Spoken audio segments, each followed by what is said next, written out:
พี่น้อยเนาะทางแม่น้องเอิงเพิ่นก็น้ำมันขังเนาะอันนั้นไหลน้ำลงมาให้มันไหลลงมาพี่น้อยให้มันค่อยๆมาพี่มันก็ไหลแหละมันบ่ค้างแหละเนาะ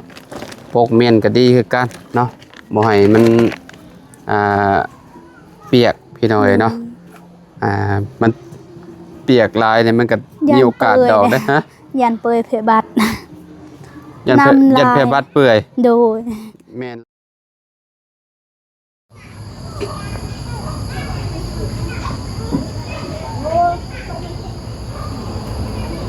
มาเปิดภาพมาบัดนี้ก็อยู่ทางบ้านแม่น้องเอิงพี่น้อยเนาะสบายดีและสวัสดี FC อีกเทื่อนึงพี่น้อยเนาะมาถึงจังหวะแม่น้องเอิงเพิ่นเฮ็ดหยังอีกแล้วนี่พี่น้อยเนาะสบายดีแม่น้องเอิงเนาะเฮ็ดหยังอันนี้ต้มน้ำฮะต้มน้ำกินบ่โดยอ๋อน้ำดีเจ็บท้องบ่ได้ได้โดยใช่หยังอันนั้นแม่น้องเอิงใส่ต้มใช่หยังใบหยังบาดจังห้องใบถั่วแห้งถั่วมะแห้งถั่วยังถั่วเฮาโหดใบมักตัวแห่บ่โดยมันแก้ได้บ่ใบตัวแห่ได้เด้บ่โดยก็เจ้าว่ามันแก้ได้มันเฮาโหดเจ้าคือเอามาต้มกินต้มยันเจ็บยันลูกเป็นไข้เด้ใบมักซิดาก็ได้ดีเจ็บท้องนะโดยผู้จักจะบ่ใบมักซิดาผู้เมื่อวานนี่เฮาต้มนะต้มใบมักซิดากินแก้ได้แม่มักซิดาตัวบ่าวบุญคงบอกว่ากินหมดแดงกับโดยอะไรอย่างกับยังน้อเราบอกมันนั้นคอยก็ลืมไปได้นี่กับวายแม่นกับวายโดยเจ้ากินอยู่บ่เคยเจ้าบ่ได้ลองบ่โดยเจ้าเศร้าแล้วเศร้าแล้วเศร้าแล้วเนาะโดยหายแล้วเจ็บท้องพี่น้อยเนาะโดยเมื่อนั้นเกือบไปแล้วเนาะเมื่อยแห้งว่าซั่นเมื่อยแห้งมื้อนี้ไปใส่มาเลยแม่น้องอยากไปหาหน่อไม้ยังบ่ทันไปหาหน่อไม้มาขายโดยพาโมเด้ทาโมไปทาโมโดยโมยังกินข้าวเลยโอ้สิพากันไปหาหน่อไม้โดยว่าคิดว่าไปแต่เช้าโผยังบ่ไปเนาะยังป้อนลูกเขาเด้ยังป้อนเขาลูกโดยเอายังป้อนเพิ่นซื้อมีเพิ่นไปคนพื้นมาพี่น้องเพิ่นน่ะโดยฝนก็เนาะโดยตกกะลีรอพี่น้องคืนนี้ผ้าแตกตอกเจ้าอยู่ใช่ผ้าแตกตอนเที่ยงคืนผมเมื่อยอยู่บ่ผ้าแตกแถวบ้านเจ้าผ้าแตกจ้ะบ่โดยคืนนี้บ่แม่นบ่ตูนจะสะดุ้งโดยจำไผช็อตบ่ตูนเฮ็ดแง่ๆๆๆๆเลยบ่ตูนเฮาก็ย่านได้ลูกก็ให้หมดกอดแม่เด้4คนกอดหมดแม่แตกแห้งนี่ได้เมื่อคืนนี่ให้กว่าฝนตกใหม่ให้กว่าฝนตกเดือน6คั่นน่ะพี่น้องเนาะแบบว่าแตกแบบป๊อดคือแบบคือเพิ่นพาอยู่แถวใกล้ๆนี่นะโดไฟจนดับไฟดับไปดับปั๊บแล้วก็มาพี่น้องเนาะแบบว่ามันลงแห้งอะไร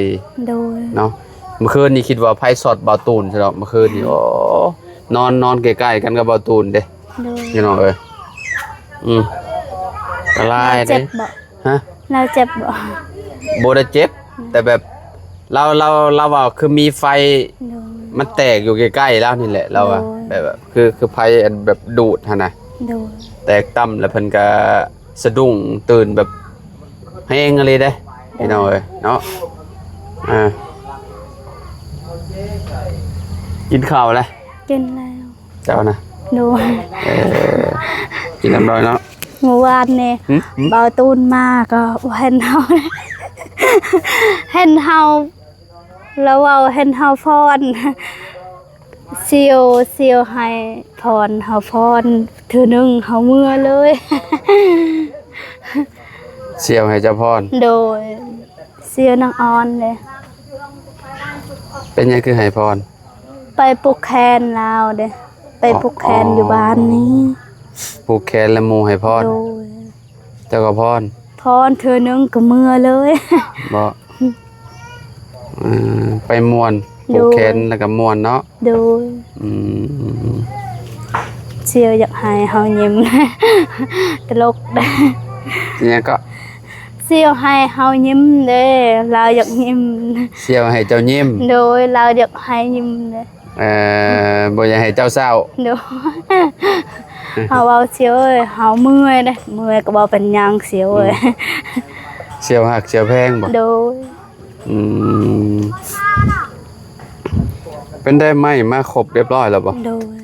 แม่เงินเจ้าหาได้ โดย ยังขาดแต่ยังบ่เนี่ย ยังขาดหลายเด้ยังขาดหลายสักซีแน่ คือไม้นี่มาครบแล้วไม้นะ โดย เป็นพวกไม้ค้างไม้หยังมาเบิดแล้วบ่ โดย จะไปเบิ่งเด้ไปเบิ่งไปแม่น้องเอิ้งไปเบิ่งก่อนพี่น้อง ขาด เนาะ ประตูขาดหลังคา โด ขาด ย ไม้ชลาด มาบาดนี้พี่น้องเนาะเจ้าว่าขาดอันประตูบ่ โดย ปาดไม้พาชะลาก็ยังบ่ได้บ่ โดย ไม้พาชะลาแล้วก็อันแผ่นมุ้งบ่ โดย อืมโอ้มา ขาดหลายอย่างเนี่ย ขาดหลายอย่างเนาะ โดย ค่อยเป็นค่อยไปหั่นแหละเซาอันยังก็มาครบแล้วเนาะ โดย พี่น้องเอ้ย นี่ก็ไม่ได้นอนเลยกลางคืนนี่จอบตลอดเลย จะมาหลอกบังไม้จ้ะเนี่ย โดยเลาะตลอดเลย อืมเสาใหญ่แฮงเลยเนาะ โดย อ๋อตัวพี่น้องเอ้ยเพื่อนเสาต่อพี่น้องเอ้ยเนาะเสาต่อคือเพื่อนอาเจืองนี่แหละเนาะอืม เอ้ากล้วยเหรอ แป้นปีนกับมาเต็มละพี่น้องเอ้ยเนาะปกเมียนเจ้าของต้องมาหาเลาะเบิ่งเนาะ โดย คางมันก็ป้าโตใหญ่คักเลยนี่งามมาเลยพี่น้อยเนาะไม่คักเสาก็บ่โทเนาะยกผู้เดียวนี่บ่ขึ้นดอกอันพี่น้อย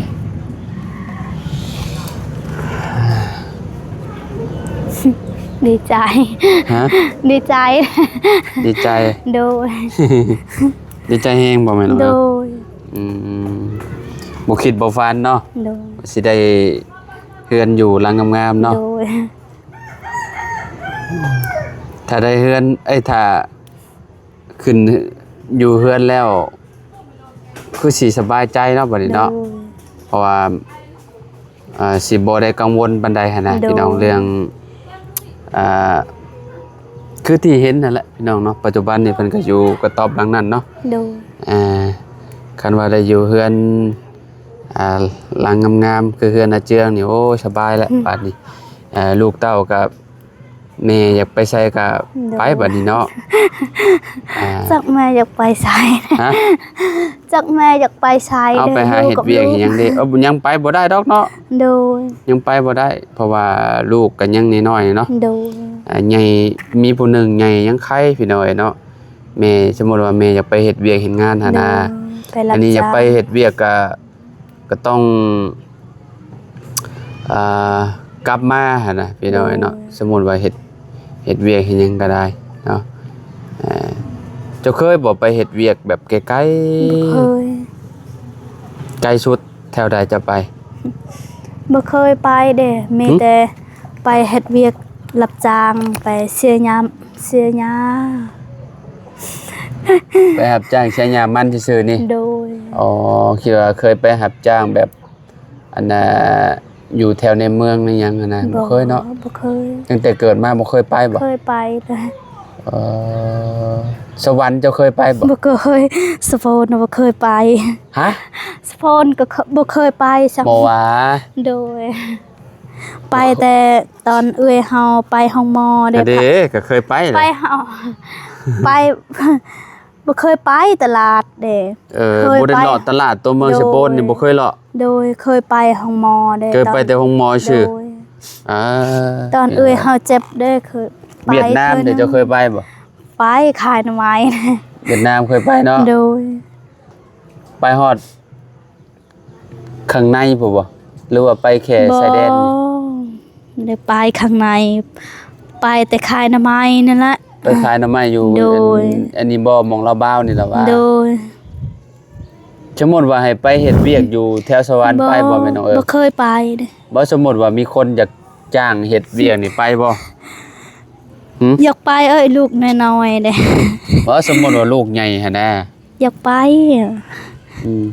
เจ้าสิบ่ย้านบ่จักยานเฮายานก็อดบ่มีเด้โดยมีแต่ชุมนงหัวและไปแถวบ้านเกียงทองนะแถวหนองจันหนองหัวหนองมณีวงศ์บ่ถือว่าเพิ่นไปเฮ็ดเวียกอยู่แถวเวียงจันทน์พี่น้อยเนาะถือว่าเพิ่นก็เก่งอยู่นะแต่ว่าแถวนี้บ่ค่อยเห็นเพิ่นไปปานใดพี่น้อยเนาะโดย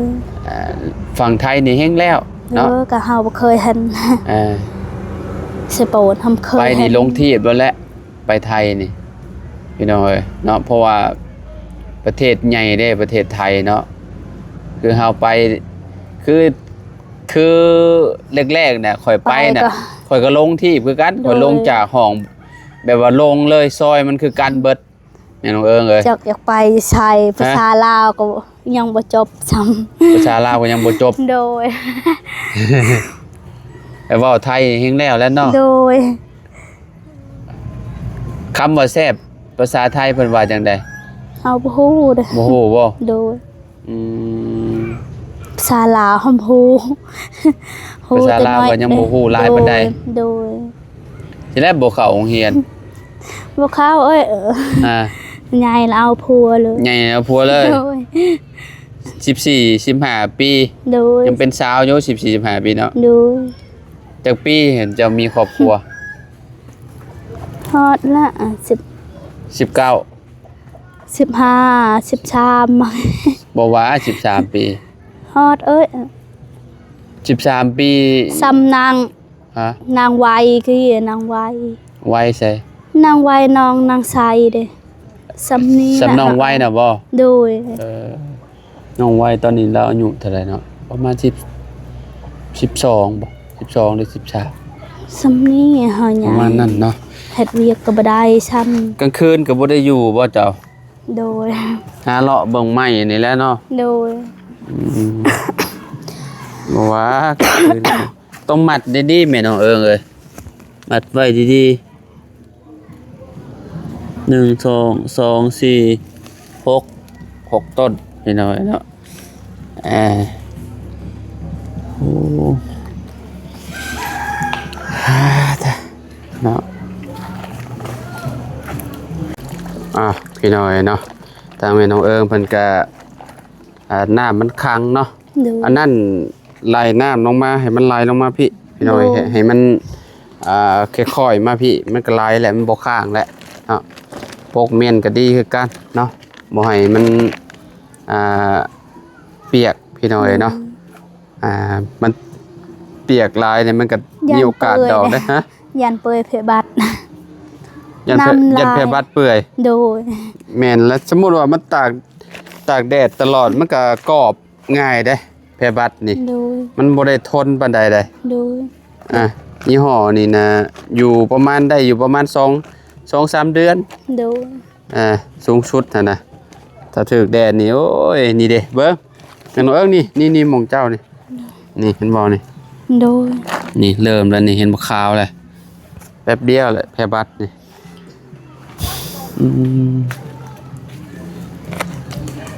เสาใหญ่ดีพี่น้อยเนาะใหญ่คักเนาะวิธีใส่คนหลายพอสมควรอยู่เวลายกขึ้นพี่น้องดูเพราะว่าหน้ายังแม่น้องเอิงฮู้อยู่บ่หน้าซาวบ่จักนี่เนาะประมาณหน้าซาวบนหน้าซาวก็หน้า18พุ่นแหละพี่น้องประมาณนั่นแหละเนาะ เขาพูดยังถามเขาก็ มื้อนั้นคือสิยู่รถขนาดเลยมื้อนั้นเนาะ โดยหลายคน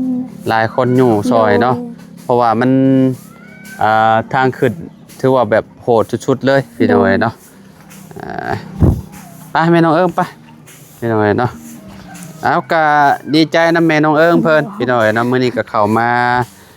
หาแม่น้องเอิงเพิ่นเนาะเยี่ยมยามทำข่าวลาวเนาะ